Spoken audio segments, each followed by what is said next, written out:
Hello everyone. अब थोड़ा excited होने का टाइम आ गया, क्योंकि अब जो हम पढ़ने जा रहे हैं वो रियल जो हमने कोर्स डिज़ाइन किया है, जिस जो प्रोग्रामिंग लैंग्वेज मेन जो मेरा टारगेट है वो जावा है। जावा को अच्छे से एक्सप्लेन करने का। तो आज से हम जावा स्टार्ट करें और पैरेलली सी भी चलेगा।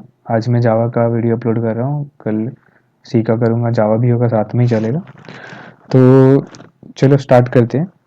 तो पहला चीज़ जो समझना है, जावा से पहले हम थोड़ा कि प्रोग्रामिंग समझ लेते हैं कि प्रोग्रामिंग होता क्या है, मेन चीज़ की प्रोग्रामिंग की नीड क्या है। तो जैसे कि अभी हम जानते हैं कि हमारे पास कंप्यूटर की आधुनिक दुनिया आ गई, थोड़ी मॉडर्न जो आ गया है। तो हमें जो भी चीज़ें अभी कर रहे हैं, जो भी चीज़ें चल रही है वो सारी डिजिटल चल रही है। तो प्रोग्रामिंग की नीड ना हर एक जगह पे होती है। जिस भी कोई भी सेक्टर ले लो, आप हेल्थ केयर ले लो या किसी भी जगह पे ले लो, वहाँ पे भी सॉफ्टवेयर होंगे बहुत सारे जो बहुत बहुत ही इजीली टास्क को, जो बहुत टाइम लेने वाला टास्क, टाइम टेकन टास्क है, उसको भी बहुत ही इजीली कर देता है। तो हर एक जगह में एक तरह से कह सकते हैं कि हमारा जो प्रोग्रामिंग लैंग्वेज है, कोई भी प्रोग्रामिंग है, वो यूज हो रही है।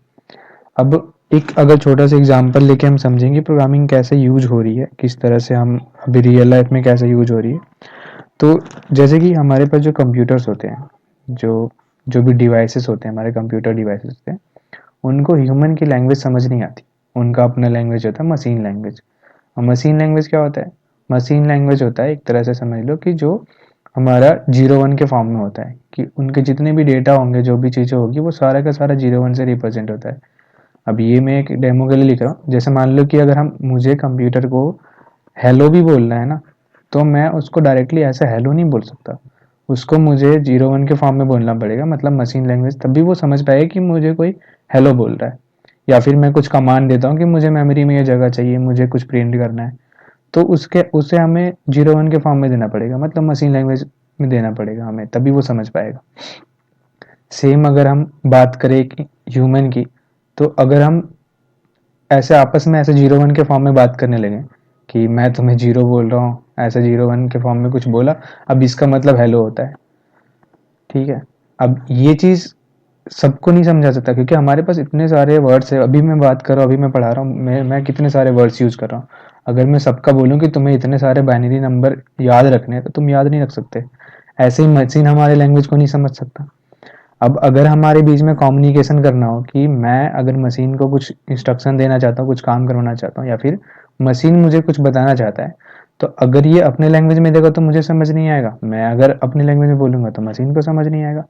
अगर हम एक रियल लाइफ एग्जांपल लेते हैं, कि अगर समझ लो कि कोई एक पर्सन है जो चाइना का है, जिसको बस चाइनीज आती, एक सिंगल लैंग्वेज। ठीक है। और एक कोई है इंडिया का, जिसको बस हिंदी आती। ठीक है। अब ये जो ये दोनों के बीच में अगर मैं बोलूँ कि तुम्हें कम्युनिकेट करना है एक दूसरे से, तो वो नहीं कर सकते। क्यों? क्योंकि ये जो बोलेगा वो इसको समझ नहीं आएगा, और ये जो बोलेगा वो इसको समझ नहीं आएगा। तो इसका सॉल्यूशन क्या हो सकता है कि कोई एक पर्सन ऐसा हो जिसको चाइनीज भी आती हो और जिसको हिंदी भी आती हो। तो वो क्या करेगा, वो पर्सन इस चाइनीज जो बोलेगा उसको समझेगा, उसको हिंदी में ट्रांसलेट करके इसको बताएगा। सेम जो ये हिंदी बोलेगा, उसको वो चाइनीज में ट्रांसलेट करके इसको बताएगा। तो इनके बीच में कम्युनिकेशन ऐसे होगी, तो ये एक हमें इंटरमीडिएट की जरूरत पड़ेगी। ऐसे ही सेम अगर कोई ह्यूमन है, मतलब एक कोई पर्सन है, उसको अगर कंप्यूटर से कम्युनिकेट करना है, तो वो उसके लिए उसको कोई इंटरमीडिएट की जरूरत पड़ेगी। और वो इंटरमीडिएट क्या होता है? वो होते हैं हमारे प्रोग्रामिंग लैंग्वेज। ठीक है। अब जैसे एग्जाम्पल के लिए हम अभी जावा पढ़ने वाले हैं, तो जावा का बात करते हैं। कि अगर मान लो कि जावा में हम बात करें, तो जावा में एक हमने लाइन लिखी। इसमें तो ऐसे में अभी समझ नहीं आएगा मे भी, तो मैं बस ऐसे लिखता हूँ। एक लाइन होती है जिससे हम ये आउटपुट प्रिंट करने के लिए, तो मैंने system dot out dot print लिखा। तो इससे होगा क्या, ये जो भी मैं इसके अंदर मैसेज लिखूंगा वो उसको प्रिंट करेगा। जैसे मान लो मैंने हेलो बोला, तो ये इस चीज़ को प्रिंट करेगा। ठीक है। अब ये चीज़ मैंने लिख दिया। अब ये कंप्यूटर को नहीं पता, तो हमें ये चीज़ बताने के लिए, तो ये एक प्रोग्रामिंग लैंग्वेज है। मैंने ऐसे हेलो लिखा है, ये सिंपल एक वर्ड बताना था, मुझे हेलो बोलना था, और मैंने इसको इतने लंबे लाइन में लिखा, system dot out dot print, बीच में डॉट लगा, तो ये डॉट आउट डॉट प्रिंट बोला। तो ये इतना बस एक हेलो प्रिंट कराने के, हेलो बताने के लिए कि कंप्यूटर को कि तुम्हें हेलो प्रिंट करना है, ये इंस्ट्रक्शन दे रहा हूँ, उसके लिए मुझे इतनी लंबी लाइन लिखनी पड़ी। और भी है, ये मैं बस एक लाइन लिख रहा हूँ, पर इससे पहले हमें क्लास क्रिएट करना पड़ता है, मेन फंक्शन, उसके अंदर लिखना पड़ता है। तो वो चीज़ें तो हम बाद में देख लेंगे, पर एक एग्जाम्पल के लिए अगर मुझे हेलो बोलना है तो मुझे ये लाइन लिखनी पड़ेगी। अब ये चीज़ प्रोसेस कैसे हो रहा है कि जैसे कि मैंने यहाँ पे लिखा ये हेलो, ठीक है, ये यहाँ से, ये कोई भी प्रोग्रामिंग लैंग्वेज, मैं एक ऐसे हाइपोथेटिकल प्रोग्रामिंग लैंग्वेज समझ लो कि यहाँ पे मैं प्रिंट करने को बोल रहा हूँ इसको कि प्रिंट, ये हेलो प्रिंट करने को बोला मैंने, ठीक है। ये क्या करेगा, यहाँ पे बीच में एक इंटरमीडिएट होगा जो प्रोग्रामिंग लैंग्वेज है, इसके ऊपर हमने लिखा जिस भी लैंग्वेज में मैंने, तो ये प्रोग्रामिंग लैंग्वेज है जो हमारे मशीन को इंस्ट्रक्शन देगी, ठीक है। ये हमारा मशीन है, इसको इंस्ट्रक्शन दिया कि तुम्हें ये कुछ इंस्ट्रक्शंस आया उसको समझो। अब ये मशीन को ये कन्वर्ट करके देगा मशीन कोड में 01 के फॉर्म में। अब ये 01 के फॉर्म में कंप्यूटर समझ जाएगा कि क्या बोल रहा है एक तरह से, तो पूरा लाइन को ये डिकोड करेगा, उसको समझेगा कि 01 के फॉर्म में क्या बोल रहा है ये, उसको समझ लिया। उसके बाद ये उसके अकॉर्डिंग जो भी आउटपुट देना होगा, जो भी उस इंस्ट्रक्शन को एग्जीक्यूट करने के बाद जो भी करना है, वो यहाँ पे हमें अगर मान लो कि ये लाइन का मतलब प्रिंट करना है, तो वो मुझे इस आउटपुट स्क्रीन के ऊपर क्या करेगा, प्रिंट करके देगा। तो वो मुझे यहाँ पे हेलो प्रिंट करके देगा, क्योंकि मैंने इंस्ट्रक्शन दिया था उसको कि तुम मुझे हेलो प्रिंट करो। तो वो इस तरह से काम कर रहा है कि एक हमने यहाँ पे प्रोग्रामिंग लैंग्वेज इंट्रोड्यूस किया बीच में इंटरमीडिएटरी, जो एक पर्सन है जो वो हेलो बोलना चाह रहा है तो वो उसको ऐसे बोलेगा। तो अब ये थोड़ा आसान हो गया कैसे, कि अब जो भी पर्सन है उसको एक प्रोग्रामिंग लैंग्वेज सीखनी है, ठीक है, एक प्रोग्रामिंग लैंग्वेज सीखनी है, जिस प्रोग्रामिंग लैंग्वेज में वो लिखेगा वो आसान है। क्यों? क्योंकि जो भी चीज़ें हम यहाँ पे यूज़ कर रहे हैं वो एक तरह से इंग्लिश वर्ड्स हैं, जैसे system dot out dot print, ये सब क्या है, ये एक इंग्लिश वर्ड है। तो इंग्लिश वर्ड मतलब जो भी पर्सन है उसको समझना आसान होगा, तो वो इंग्लिश वर्ड इसको समझेगा। एक प्रोग्रामिंग लैंग्वेज सीखनी है, वो पर्सन सीखा, और उस प्रोग्रामिंग लैंग्वेज को अब हमारे कंप्यूटर को लिखना है, और वो कंप्यूटर उसको डिकोड करके, वो कंपाइलर के थ्रू डिकोड करके और कंप्यूटर समझ लेगा, और हमें उसके अकॉर्डिंग हम कंप्यूटर से कम्युनिकेट कर पाएंगे। तो ये मेन जो टास्क रहता है ये यही होता है कि अगर हमारे कंप्यूटर के बीच और ह्यूमन के बीच में, दो लोगों के बीच में अगर कम्युनिकेशन करनी हो, दो लोगों के बीच में अगर बातचीत होनी हो, तो हम बिना प्रोग्रामिंग लैंग्वेज के नहीं कर सकते, ठीक है।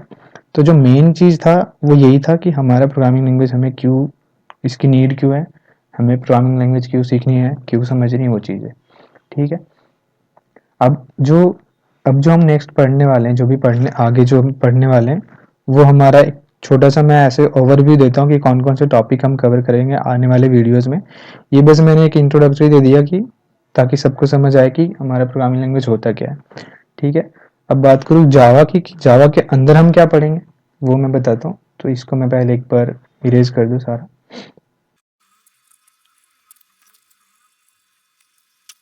अब जाहिर सी बात है, अगर हम कोई प्रोग्रामिंग लैंग्वेज यूज कर रहे हैं तो उसके लिए मुझे कोई सॉफ्टवेयर की ज़रूरत पड़ेगी।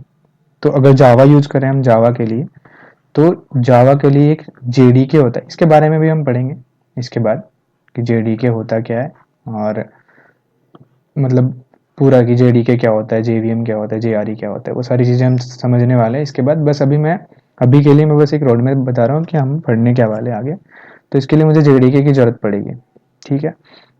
तो पहले तो जेडीके इंस्टॉल करना पड़ेगा सब कोई को, और वो तो इजीली हो जाएगा, मैं डिस्क्रिप्शन में लिंक भी डाल दूंगा जिससे समझ आ जाएगा कि कैसे इंस्टॉल करना है, वो बहुत ईजी है। और उसी का एक अल्टरनेटिव है, मतलब अगर आप जेडीके डाउनलोड करते हो और वीएस कोड से ज़्यादा फैमिलियर नहीं हो कि वीएस कोड में कोड कैसे करते हैं, ठीक है, तो जेडीके डाउनलोड करो। उसके बाद एक सॉफ्टवेयर है ब्लूज है, ठीक है, ये भी आप यूज कर सकते हो, ये भी थोड़ा इजी इंटरफेस इसका इजी है। तो यहाँ पे जो बिगिनर है उसके लिए थोड़ा ज़्यादा अच्छा होगा ब्लूजे यूज करना, और यहाँ पे हम यहाँ से करेंगे, ठीक है। अब रही बात कि हम पढ़ने क्या वाले हैं, क्या क्या पढ़ने जा रहे हैं, वो डिस्कस कर लेते हैं थोड़ा सा, ठीक है। तो जो पहली चीज़ हम पढ़ेंगे इसको, तो जो पहली चीज़ पढ़ेंगे वो हमारा है, जो हर एक प्रोग्रामिंग लैंग्वेज के अंदर सीखनी जरूरी है, वो पहला चीज़ है डेटा टाइप, और दूसरा वेरिएबल्स, ठीक है, कि कौन कौन से वेरिएबल्स हैं हमारे यहाँ इस प्रोग्रामिंग लैंग्वेज के अंदर वो, ठीक है। और हमें सीखना है, उसके बाद हम पढ़ेंगे ऑपरेटर्स,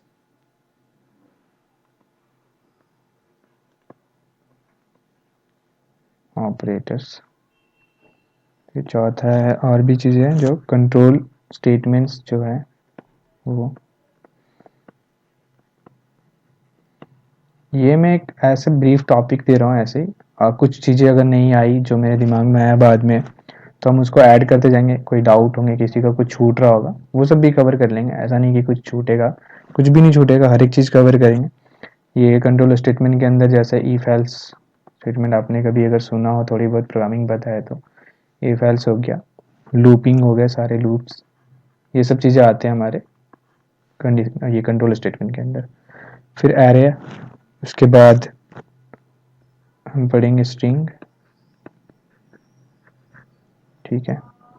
और उप्स ऑब्जेक्ट ओरिएंटेड जो कंसेप्ट है, मेन कंसेप्ट जो हमारा जावा जो पढ़ने जा रहे हैं उसका यही है, ऑब्जेक्ट ओरिएंटेड, ठीक है।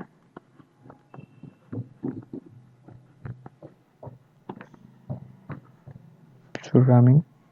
और आठवां जो हम जो पढ़ने वाले हैं वो होगा हमारा इनहेरिटेंस। इस पे हम थोड़ा ज़्यादा देर तक ध्यान देंगे थोड़ा, ठीक है। इनहेरिटेंस एंड पॉलीमॉर्फिज्म,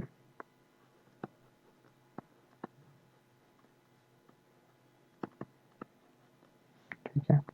इसके बाद जो हमारा नेक्स्ट टॉपिक होगा वो होगा एक्सेप्शन हैंडलिंग,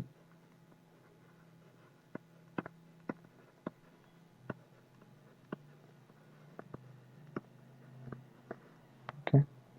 और इसके बाद होगा एक कलेक्शन फ्रेमवर्क, ठीक है। और हमारा होगा मल्टी थ्रेडिंग, ठीक है। तो ये जो मेन पॉइंट्स, जो मेन चीज़ें पढ़ने वाले वो हम पढ़ने वाले ये। बाकी और भी है जो इंटरनली बहुत सारी चीज़ें हमें पढ़ने का है, जैसे स्ट्रिंग के अंदर अभी यहाँ पे और भी चीज़ें आएंगी, स्ट्रिंग बिल्डर आएगा, स्ट्रिंग बफर आएगा, जो हम थोड़ा थोड़ा पढ़ते हुए जाएंगे। एक स्ट्रिंग बिल्डर आता है जो हम यहाँ पे पढ़ लेंगे।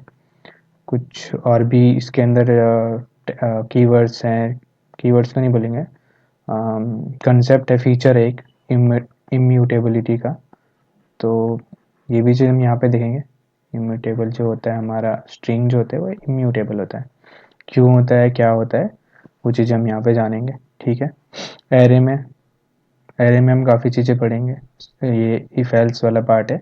मेन जो हमारा टारगेट होगा वो ये वाला पार्ट होगा, और थोड़ा सा इनहेरिटेंस, मतलब ये दोनों जो पार्ट्स है ना इसको हम अच्छे समझेंगे। इसमें हम प्रोग्रामिंग के बहुत सारे क्वेश्चंस करेंगे, बहुत सारे क्वेश्चन फ्रेम किए हुए पहले से, जो अच्छे खासे क्वेश्चंस हैं, हम बहुत जगह पे यूज भी आ जाएंगे, इंडस्ट्री में ऐसा यूज होता है, इंटर्न मतलब अंदर कैसे काम हो रहा है, क्लास ऑब्जेक्ट के ऊपर कैसे काम करते हैं, वो सारी चीज़ें हम यहाँ पे जानेंगे, ठीक है। तो मेन चीज़ें जो हमारा ये दोनों यहाँ पे हम क्लासेस के बारे में पढ़ेंगे, क्लास ऑब्जेक्ट के कंसेप्ट जो होते हैं वो यहाँ पे पढ़ेंगे, क्लास ऑब्जेक्ट, ठीक है। मतलब और उसके बाद यहाँ पे क्वेश्चन सॉल्व करेंगे, जो ऑब्जेक्ट के क्वेश्चन होंगे, ऑब्जेक्ट के को कैसे सॉर्ट करते हैं, वो सब चीज़ें होगा, वो सारा हम यहाँ पे डिस्कस करने वाले हैं, ठीक है। ये बचेगा हमारा एक कलेक्शन फ्रेमवर्क, कि जो हमारे ऑब्जेक्ट्स होते हैं, इसके जितने भी हमारे डेटा टाइप हैं वो सब यहाँ पे जावा ऑब्जेक्ट भी उनके बना के रखा है, जो रैपर क्लास होते हैं एक्चुअली में। जैसे इंट है, तो इंट का रैपर क्लास होता है इंटीजर। तो यहाँ पे ये जो कलेक्शन फ्रेमवर्क है वो सारा का सारा हमारा ऑब्जेक्ट पे काम करता है। तो अगर वो ऑब्जेक्ट पे काम करेगा तो ऑब्वियस सी बात है, ये तो हमारा ऑब्जेक्ट है नहीं, ये तो डेटा टाइप है। तो हमें जब वहाँ पे काम करना होगा और हमें इंटीजर की ज़रूरत होगी तो हम इंट नहीं लेंगे, हम इंटीजर लेंगे। तो ऐसे बहुत सारी चीज़ें होगी जो अभी हम आगे देखेंगे, मैं ऐसे बता रहा हूँ, इस पर अगर नहीं समझ आए तो ध्यान नहीं देना उतना। ये सब चीज़ें वहाँ पे होगी कलेक्शन फ्रेमवर्क के अंदर, कि हम ज़्यादातर ऑब्जेक्ट से डील कर रहे होंगे, तो हम यहाँ पे इंटीजर वो सब चीज़ें यहाँ पे कवर हो जाएगी। मल्टी थ्रेडिंग का कॉन्सेप्ट में टाइम लगेगा थोड़ा, उसको अच्छे समझेंगे, ये एक्सेप्शन हैंडलिंग को अच्छे समझेंगे। जो जल्दी जल्दी कवर होगा वो हमारा ये सब होगा, डेटा टाइप, वेरिएबल, ठीक है, ऑपरेटर्स, ओके, बाकी जो यहाँ से स्टार्ट होगा इसमें हम अच्छे से समझेंगे, अच्छे से कंसेप्ट बिल्ड करेंगे, सबका फाउंडेशन अच्छे से बनाएंगे और सबका क्वेश्चंस लेंगे ताकि और अच्छे से चीज़ें क्लियर हो जाए। तो ये मेन चीज़ था जो मैं बताने वाला था आज, कि ये सब चीज़ें पढ़ेंगे। बाकी आने वाली वीडियो एक बेसिक इंट्रोडक्टरी होगा, जो जेडी के जेवीएम क्या होता है, इंटरनली कैसे वर्क करता है, वो सब चीज़ें होगी। उसके बाद हम सीधा जावा के कंसेप्ट के ऊपर आएंगे और जावा क्यों यूज़ कर रहे हैं, बहुत सारे प्रोग्रामिंग लैंग्वेज, तो जावा ही क्यों यूज़ करना, वो सब चीज़ें उसके बाद हम आगे बढ़ जाएंगे। Thank you.